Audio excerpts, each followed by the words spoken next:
The last decade or so has seen many big changes in England's schools, but none are bigger or perhaps more long-lasting than the extraordinary explosion in the numbers of support staff, particularly classroom assistants, who alone now number more than 250,000. Right, okay, we'll get started. It's not just the numbers that have grown, there's been considerable change in their roles too. In this programme we'll be looking at some of the issues facing teaching assistants. In particular, cover, pay and career progression. In January 2008, the DCSF and the Local Government Association conducted a head count of all support staff in England's schools. The categories they identified included teaching assistants, special needs support, bilingual pupil support, admin teams, specialist and technical support, and those helping with pupil welfare. Taken all together, these numbers added up to 465,000 people. That's almost as many as the number of teachers in all of England's schools. Mandy Skillen has worked at Woodlands Primary School in Birkenhead for 25 years in various support roles. She's an award-winning teaching assistant who runs the school's nurture group for children with social and emotional difficulties. Now her career is taking another direction. I feel very excited today because I've got a new granddaughter. When I first started as a support assistant, it was obviously just supporting the child with the work in the classroom. I can see over the years how the supporting of not just that child that you're working with, but the other children in the school, how you become to support them more emotionally and to encourage their social skills. You're obviously becoming more involved in all of the children, and through that gives you that extra sort of support for the parent as well, and for the whole of the family. Why are you happy, Glenn? Because my mum is going to have a baby soon. Have a look at these people on here and how they're feeling. Now today we've nearly all said that we were happy today. That's fantastic. Obviously the children that come into Rainbow Room, I do meet with their parents on a regular basis. We discuss first why their child's going to come into here. So then we sort of build up a bit of a relationship between myself and the parents. I do have lots of contact with social services, as I do with other agencies. So I think to have somebody as the in-between person in our school, that works really well, because I know I'm that in-between person, and they will come and confide in me and discuss issues with me and quite freely ask for support, where I think if that was a social worker they would find that a bit difficult. There's this new qualification now for the higher level teaching assistant. Is that a good thing that it's there, and is it something that would be interesting to you? Parents that brought their children to school at the same time as me, who've gone on to be TAs, have gone on to be HLTAs, so I do think it really is a good idea. It doesn't really interest me. I mean, I'm quite happy with the role I've got, and I am at the moment doing some training for it's a new course. It's a PSA, Parent Support Assistant, so I'm doing that at the moment because that fits in with the job that I do. What's he doing to that one? If he's going to pull that, what will he do to that one? Push. Push, well done. Yeah. I feel now that TAs are pretty much on an equal with the teaching staff. It's not like the TAs and the teachers separate. Everybody's role is important and everybody's input is important. So Ofsted have said that you can't tell the difference between who's a teacher and who's a support staff, and we're proud of that.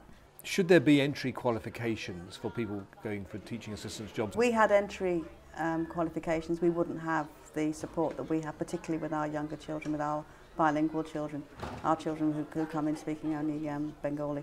They wouldn't have that support because these are mums from the community.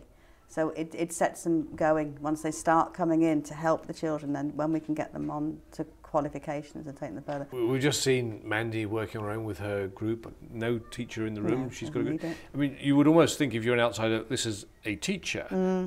Is that... should we have this distinction still between a classroom assistant and a teacher? Except, of course, they aren't paid anything exactly. like as much. That's the argument, because as for skills and knowledge and understanding, Mandy's exactly the same as any of the members of staff.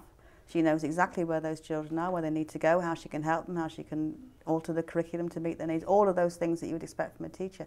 The difference is that the salary she's paid is a fraction of what it should be.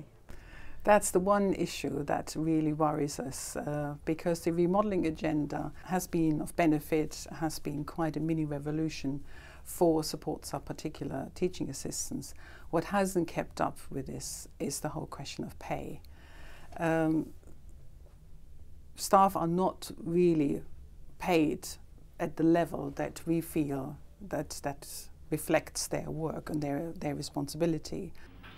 The widening gap for teaching assistants' pay remains a concern. School support staff are usually paid on local government pay scales. There's no national pay rate. Recent research put the average TA salary at just over £15,000, but that varies with hours and term time only working. The new school support staff negotiating body is expected to agree a pay and conditions framework to come into effect in 2010.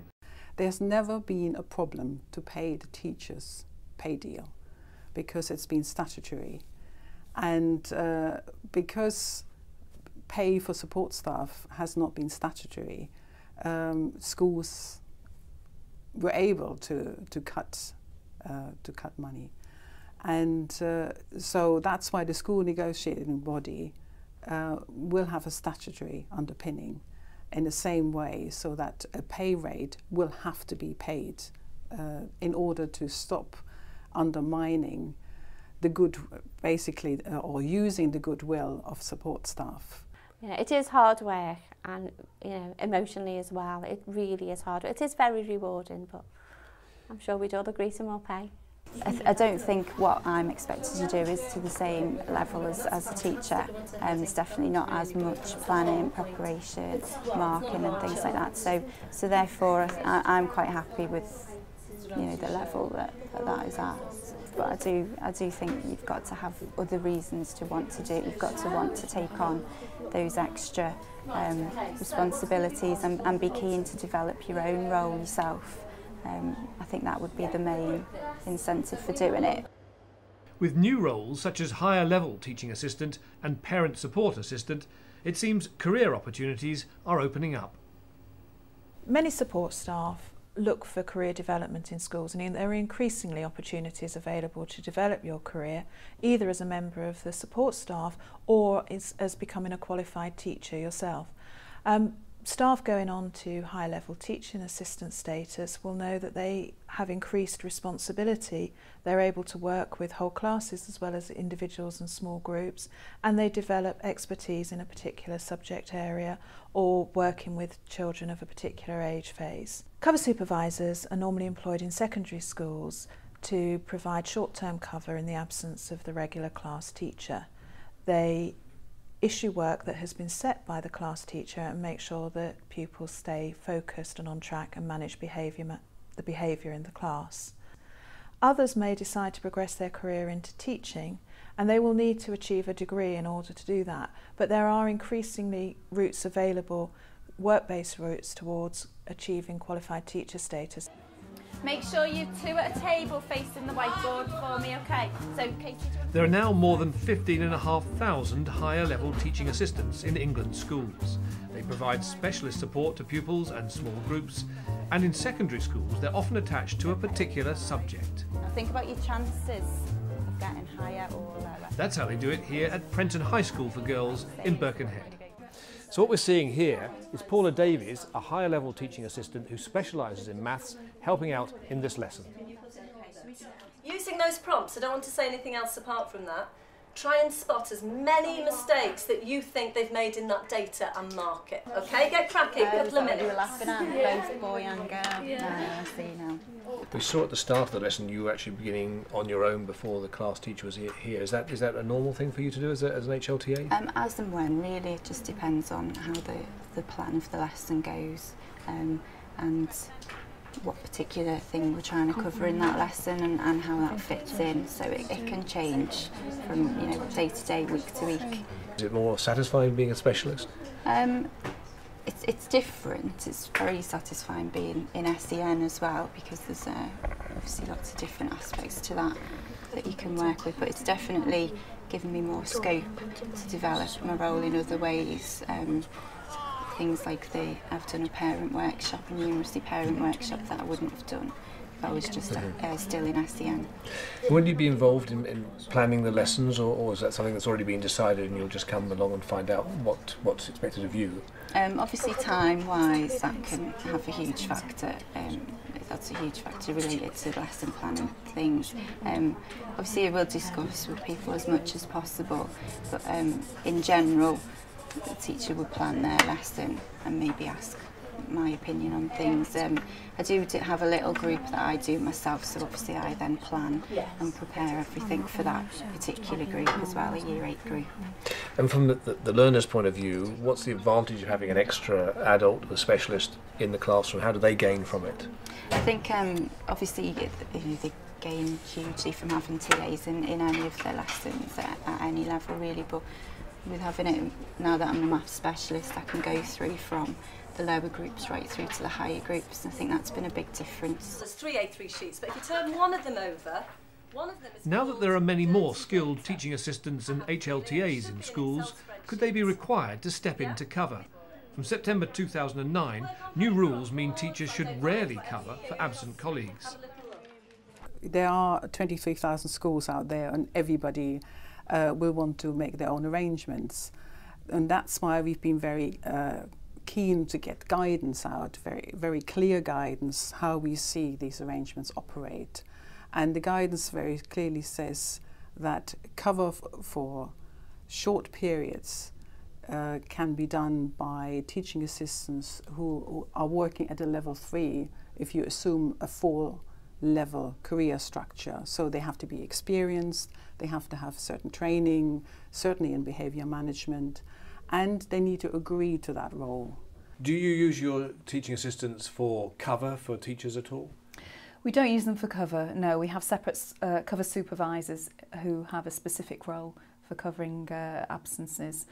We do use our HLTAs, however, to take whole classes on occasions. They are part of our timetabling staff workforce, so they work alongside teachers as their equals in some instances.